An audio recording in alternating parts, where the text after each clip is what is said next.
4個餐，23.6啊！而家我拒接咗嗰張單之後咧，我就3組都補唔到。之後又嚟嗰啲人嘅金句咯，你唔做啊，大把人做咯。而家諗緊點樣去壽富街條路會最對我友善。咁我今日咧就正式開始我嘅 Panda 間啦。今日係10.9至到12.9啊，就有啲奇怪嘅時段嚟嘅。咁我啱啱咧就收到張單啦，係去呢個嘅大快活咯，4個餐23.6啊！而家等紅綠燈就係日常啦，日常之一啊。咁我之後送嘢都係朗屏村。上一次拎呢個大快活咧，倒瀉咗啲嘢飲，我就係懷疑咧係佢啲蓋唔實啦。今次小心啲啦，因為嗰啲人咁忙咧，你好難會叫佢哋幫你 check 下啲蓋實未啊咁樣啊。即係話咧，最後嗰個責任都係喺你身上咯。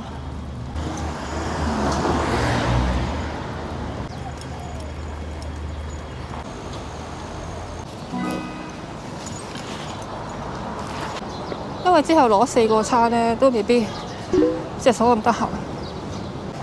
良屋新村喺對面喎，唔係咯，屌你！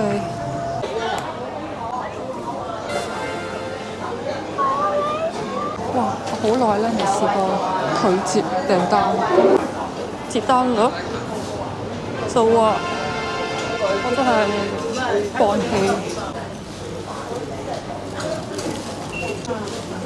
唔該你啊！咁樣咧，我就攞咗個單啦。接單率係咩嚟㗎？我唔知道啦。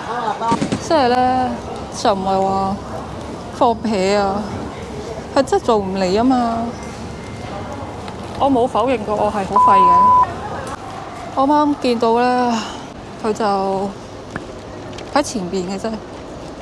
咁我就唔踩單車過去。寶瓶在哪裏？到咗，佢正門唔知喺邊。多謝禮物啊！冬節快樂嚇！早晨，早晨，最尾嗰個阿妹。你好，送返外賣。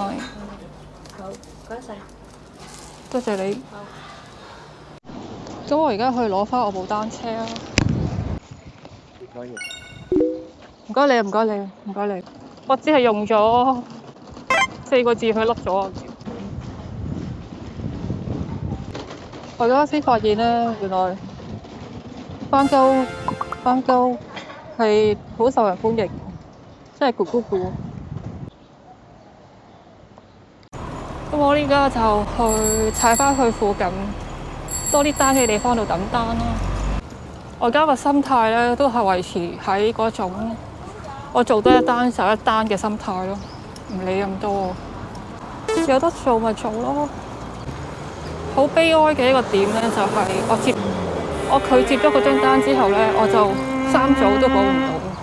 明明天氣係好好嘅，就心情好啲啦，好唔好？我而家唔知去邊，應該去呢個嘅食街嗰邊咯。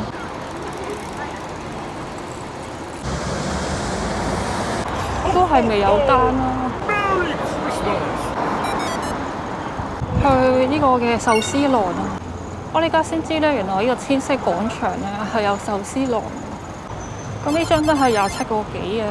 去嗰個千色店咧有啲困難就係好多人。你覺得有啲神奇咧，就係熊貓呢單咧就係咁遠去攞咯。之後去呢個嘅鳳遊北街啊！我希望壽司郎唔使等好耐咯。我真係心裏邊係有啲埋怨，真係遠取咯。之後又嚟嗰啲人嘅金句咯，你唔做啊，大把人做咯。唔好問我，做咩我要兜咁大個圈？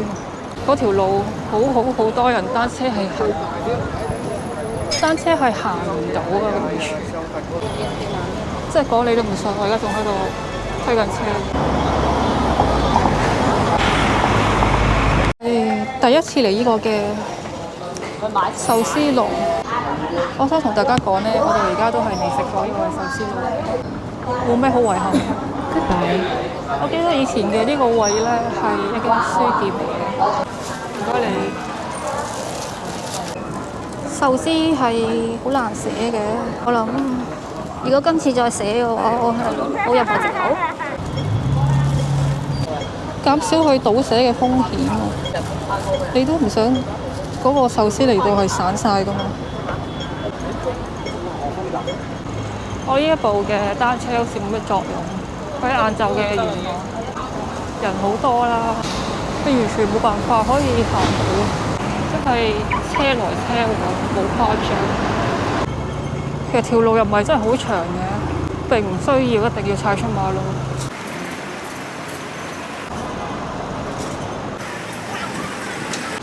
大家冇睇錯，我係冇踩出馬路。其實踩馬路都係快過幾分鐘，1分鐘2分鐘啦。聽話啲啊你，好唔好？呢個咩路啊？鳳香街，唔肯定，我望下先。地圖時間啊！鳳琴街，我諗應該係對面啩。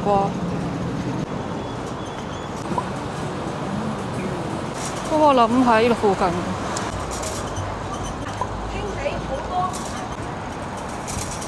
槍威喎，呢個係。順豐你喺邊度啊？我呢度。撞啱咗。順豐大廈到咗啦。去咗呢？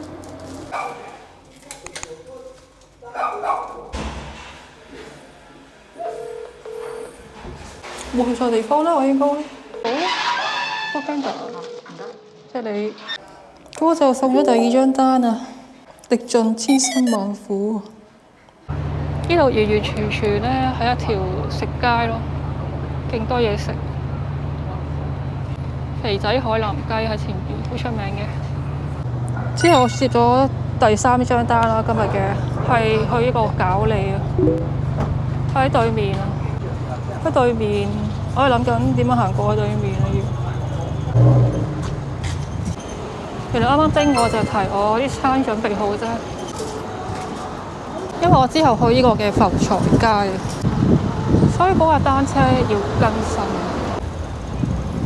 聽話咁等紅燈。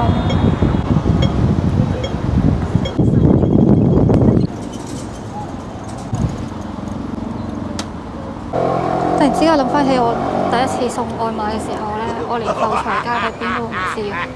話說我以前係住嗰一排浮財街嘅。好，唔該你。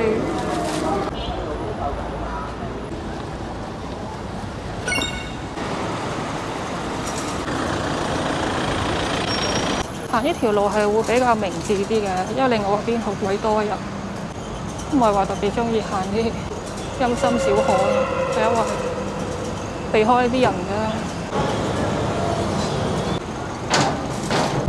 有人望到喎今次。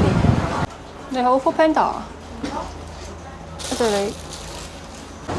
咁我就搞掂咗我哋3單啦。之後去壽富街啊，壽富街諗緊點去啊條路。你好。26呢2袋。唔該你。好乸嘈。而家諗緊點去壽富街條路會最對我友善，因為啲嘢咁重咧，你又唔想行路過去。我諗緊我咪要兜一條好大嘅路咯。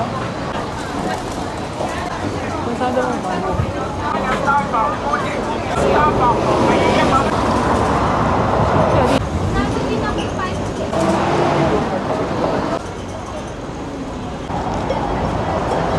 而家又係等燈啊！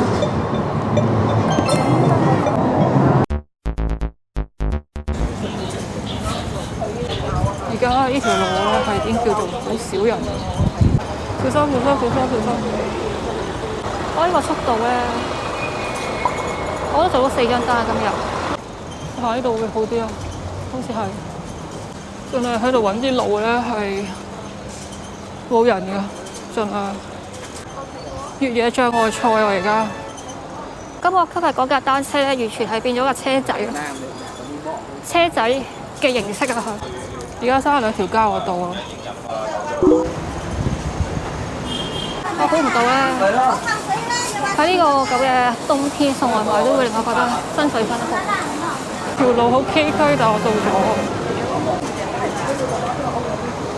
今日我真係行咗好多我以前去元朗咧未行過嘅路，跟住係元朗中心啊，冇記錯點嚟？而家諗緊啊，點解過對面馬路啊？我咧而家係會跟規矩咁過馬路嘅，傻豬豬嚟嘅啫。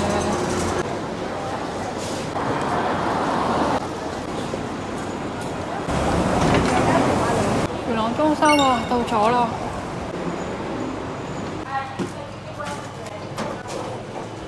你好，小心冇重。多謝你。做完今日條間啊，好艱辛地。呢一塊鏡肯定係魔鏡，魔鏡魔鏡。